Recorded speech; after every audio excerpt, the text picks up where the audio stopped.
Hey Bible lovers, I'm Tim Nichols, and I'm here to bring you a little bit of a different type of Nicholsworth. Today we're going to talk about 5 Bibles I would love to see come back into print that have since gone out of print. And we're going to go ahead and start off with number 5, and that's the Revised Version 1885. This is the father of the ASV, which was really paramount in bringing the Bible to American English, but this is also the only authorized update of the KJV. Any other Bible that claims to be an update of the KJV may be an update in the sense that the King James is its base, but it's not approved by the Crown. This is the only one. I would love to see another Crown approved modern day translation. I do believe there's one where that opportunity is available. It's going to be my number 1, so you'll have to wait for that. But the Revised Version, I believe, is a Bible that really needs to be back into print so that people can begin to read it again. And I know the reason that some of these are out of print is because the market simply isn't there. This is a dream world that I'm living in that I can talk about, and maybe some of you can give me your thoughts as well. Coming in at number 4 is the NIV 1984. Now the NIV 1984 is a very important translation to me because it is the one that I read when I got saved. It was the first translation I was really able to sink my teeth into, to read and be discipled and to learn. And I loved it. I loved how understandable it was. I loved that I didn't have to struggle with it like I did with the King James. And it just had a lot of good features about it. And there were a lot of additions available that were really helpful for me. As a matter of fact, I had the NIV Life Application Study Bible that was monumental, not only me getting saved, but in my discipleship.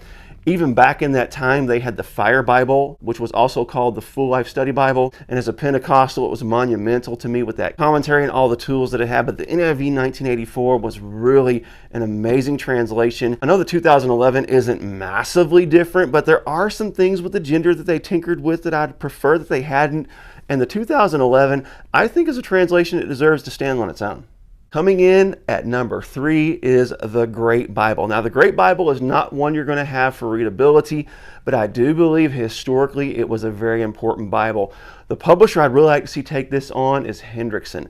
They already have several facsimiles of amazing old translations to include the Geneva Bible, the Tyndale New Testament, the Matthew's Bible, and even the 1611, although it's been retypeset to Times New Roman according to the 1901. But I believe they're the perfect publisher to take on this project. It was a beautiful Bible. It had beautiful artwork in it, even had some red accent colors in it. I have never actually seen a copy with my own eyes. But in 1536, when William Tyndale was being martyred, he prayed, "Lord, open the eyes of the king." And then just a few months later, God answered the prayers of William Tyndale because King Henry VIII commissioned the Great Bible to be translated, and in 1539 it was completed, and it was the first authorized Bible by the Crown to be placed in churches, and it was expected to be read and to be possessed by every church. The reason it was called the Great Bible is because of its size. It's also known as the Cranmer Bible and the King's Bible, but I would love to see this one come back into print. Coming in at number 2 is the HCSB. This was a great translation because it was really the first that I can recall of its type to where it used that optimal equivalence. The NIV kind of fell in that range, but to me when I read it, it seems far more dynamic. An optimal equivalent Bible is one where they keep it formal as much as possible, but then when it's difficult to translate formally, also meaning word for word, they'll go with that more dynamic approach. This one really has that conservative approach that I really loved, where they're trying to preserve the Word of God instead of preserve understanding. Although they don't want to be misunderstood, their goal is not only to keep the original meaning, but to keep the original wording as much as possible. I also love the way they handle the divine name in this one. They acknowledge, they give a nod that Yahweh is the most likely pronunciation of the divine name, but they only use it a few times just to kind of keep it in your memory, but they mostly go with the Lord, so it doesn't have that annoying ring to it to where you see it all the time. I just absolutely think this is a great translation and one that is worthy to be preserved. I also think it's different enough from the HCSB that it could be treated as a separate translation. That's one thing I love about Lockman, is they have the NASB 1977, the NASB 1995, and the NASB 2020, along with the LSB, and they have them all in print. So it doesn't take away from those that prefer these previous editions. The only way to get an HCSB or an NIV is to find an old out-of-print block, and sometimes that can be difficult. People tend to charge a lot of money for them. So this is a translation I would love to see come back in print. Come on, Holman, make this happen. Coming in at number 1 is the MEV. The MEV was completed in 2014, and it was almost a 10-year process in getting this translated. The reason I think the MEV is an important translation is because it is the only translation that is modern and that is based off the Textus Receptus.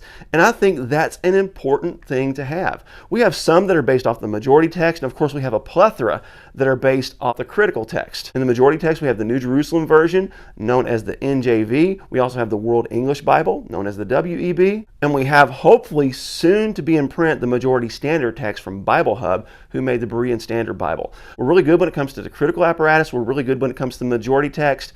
But when we need a modern translation based off the Textus Receptus, the best thing we have is the New King James. Now, the New King James is my favorite translation, and I really enjoy it, but I have to admit I would love to have a companion text to compare alongside with the New King James Version in a more modern English version, which is what the MEV stands for, Modern English Version.